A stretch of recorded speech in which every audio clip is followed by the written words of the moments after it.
built from the ruins of Whitehall, that was burnt 1703 by Jonathan Swift. In times of old when time was young, and poets their own verses sung, a verse would draw a stone or beam, that now would overload a team, lead a dance of many a mile, then rear to a goodly pile. Each number had its different power, heroic strains, could build a tower, sonnets or elegies to chloris, might raise a house about 2 stories, a lyric ode would slate a ketch, would tile an epigram would thatch. But to their own or landlord's cost, now poets feel this art is lost. Not one of all our tuneful throng can raise a lodging for a song. For Jove considered well the case, observed they grew a numerous race, and should they build as fast as right, 'twould ruin undertakers quite. This evil therefore to prevent, he wisely changed their element on earth. The god of wealth was made sole patron of the building trade, leaving the wits the spacious air, with license to build castles there. And Tees conceived their old pretence to lodge in garrets, comes from thence. Premising thus in modern way the better half, we have to say, sing mused the house of poet Van in higher strains than we begin. Van for Tees fit the reader know, it is both a herald too, and a poet. No wonder then, if nicely skilled in both capacities to build. As herald he can in a day repair a house gone to decay, or, by achievement's arms device, erect a new one in a trice, and as a poet he has skill to build in speculation still. Great Jove, he cried, the art restore, to build by verse as heretofore, and make my muse the architect. What palaces shall we erect? No longer shall forsaken Thames lament his old Whitehall in flames, a pile shall from its ashes rise, fit to invade or prop the skies. Jove smiled, and like a gentle god, consenting with the usual nod, told Van he knew his talent best, and left the choice to his own breast. So Van resolved to write a farce, but well perceiving wit was scarce, with cunning that defect supplies, takes a French play as lawful prize, 3 steals.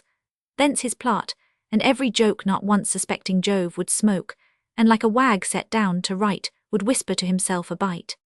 Then from this motley mingled style proceeded to erect his pile. So men of old to gain renown did build Babel with their tongues confounded. Jove saw the cheat, but thought it best to turn the matter to a jest. Down from Olympus' top he slides, laughing, as if he'd burst his sides. I thought, the god, are these your tricks? Why then old plays deserve old bricks, and since you're a sparing of your stuff, your building shall be small enough.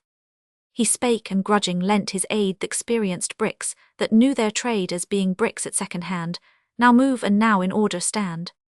The building, as the poet writ, rose in proportion to his wit, and first the prologue built a wall so wide as to encompass all. The scene a wood product no more than a few scrubby trees before. The plot as yet lay deep, and so a cellar next was dug below, but this a work so hard was found 2 acts it cost him underground. 2 other acts we may presume were spent in building each a room. Thus far advanced, he made a shift to raise a roof with act the 5th. The epilogue behind did frame a place not decent here to name. Now poets from all quarters ran to see the house of brother Van, looked high and low, walked often round, but no such house was to be found. One asks the waterman hard by, where may the poet's palace lie? Another of the Thames inquires if he has seen its gilded spires. At length they in the rubbish spy a thing resembling a goose-pie. Thither in haste the poets throng, and gaze in silent wonder long, till one in raptures thus began to praise the pile and builder Van, thrice happy poet, who mayst trail thy house about thee like a snail, or harnessed to a nag at ease take journeys in it like a chaise or in a boat, whene'er thou wilt canst make it serve thee for a tilt. Capacious house Tees owned by all thou'rt well contrived, though thou art small for every wit in Britain's isle, may lodge within thy spacious pile. Like Bacchus thou as poets feign thy mother burnt art, born again, born like a phoenix from the flame, but neither bulk nor shape the same as animals of largest size, corrupt to maggots, worms, and flies, a type of modern wit, and style the rubbish of an ancient pile. So chemists boast they have a power from the dead ashes of a flower some faint resemblance to produce, but not the virtue, taste, or juice. So modern rhymers wisely blast the poetry of ages past, which after they have overthrown they from its ruins build their own.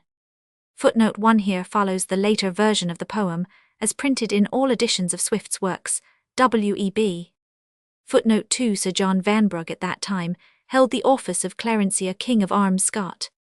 Footnote 3 Several of Vanbrugh's plays are taken from Molière Scott. This is a very loose statement that Vanbrugh was indebted for some of his plays to French sources is true, but the only one taken from Molière was The Mistake, adapted from Le Depit Amoureux, while his two best plays The Relapse and The Provoked Wife were original WEB.